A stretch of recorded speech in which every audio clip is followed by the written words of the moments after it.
Paano kung ang parusa sa korupsyon ay kamatayan?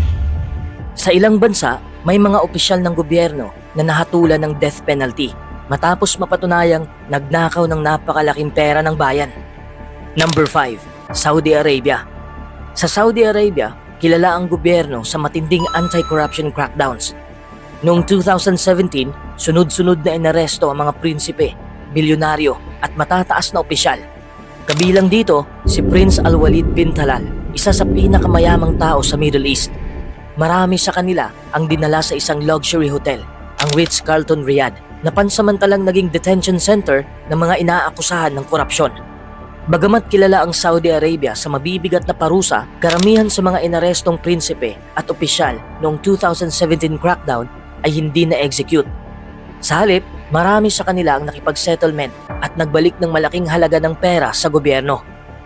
Bagamat bihira ang public executions para mismo sa corruption cases, napakabigat naman ang parusa sa economic crimes at abuse of power, lalo na kung may koneksyon sa panloloko sa estado o pagtataksil. Sa Saudi Arabia, kahit gaano ka kayaman o ka-powerful, pwede ka pa ring arestuhin. Number 4. Iran. Sa Iran, may mga opisyal at negosyante ng nahatulan dahil sa malawakang korupsyon at economic manipulation. Isa sa mga kilalang kaso ay si Mahmoud Reza Kavari, dating banking official na nasangkot sa multi-billion-dollar corruption scandal. Si Mahmoud Reza Kavari ay tumakas papuntang Canada at hindi nahuli ng Iran. Pero ang businessman na si Mahafarid Amir Khosravi na itinuturing na mastermind ng malaking corruption scandal ay na-execute noong 2014. May ilan ding individual sa Iran na na-execute dahil sa corruption on earth o malawakang economic sabotage, isang mabigat na kasong ginagamit laban sa malalaking korupsyon at financial crimes.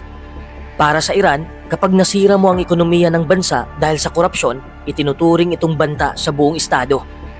Number 3. North Korea. Dahil sarado ang North Korea, mahirap kumpirmahin ang lahat ng impormasyon. Pero ayon sa iba't ibang ulat at defectors, may mga opisyal na naparusahan ng matindi dahil sa korupsyon, paglustay ng pera ng estado o betrayal sa gobyerno. Isa sa pinakakilalang kaso ay si Chang Song-thaek, dating mataas na opisyal at tiyuhin ni Kim Jong-un na na-execute matapos akusahan ng korupsyon at pagtataksil sa estado. Sa North Korea, ang korupsyon ay maaaring ituring na pagtataksil sa liderato. Number 2. Vietnam. Isa ang Vietnam sa pinaka-agresibong bansa ngayon laban sa korupsyon. Noong 2024, isang Vietnamese property tycoon na si Trung My Lan ang nahatulan ng death sentence dahil sa multi-billion-dollar fraud at corruption case, isa sa pinakamalaking financial scandals sa kasaysayan ng bansa. Nahusgahan siya ng kamatayan, pero bago pa man maipatupad ang sentensya, binago ng Vietnam ang batas. Kaya mula death penalty, naging life imprisonment ang kanyang kapalaran. Marami ring matataas na opisyal sa Vietnam ang nakulong, tinanggal sa pwesto o inimbestigahan sa ilalim ng kanilang anti-corruption campaign. Ipinapakita nito na seryoso talaga ang Vietnam sa paglilinis ng sistema nila. Number 1. China. China ang isa sa pinakakilalang bansa pagdating sa matinding parusa laban sa korupsyon. Sa loob ng maraming taon, maraming matataas na opisyal na ang nahatulan. Ang ilan ay habang buhay na nakulong, habang ang iba ay pinatawan ng suspended death sentence o tuluyang execution. Isa sa mga kilalang kaso ay si Lai Xiaomin, dating chairman ng isang state-owned financial company na na-execute noong 2021 matapos mapatunayang tumanggap ng napakalaking halaga ng bribes. Ayon sa Chinese authorities, ang korupsyon ay banta sa kinabukasan ng bansa, kaya matindi ang kanilang kampanya laban dito.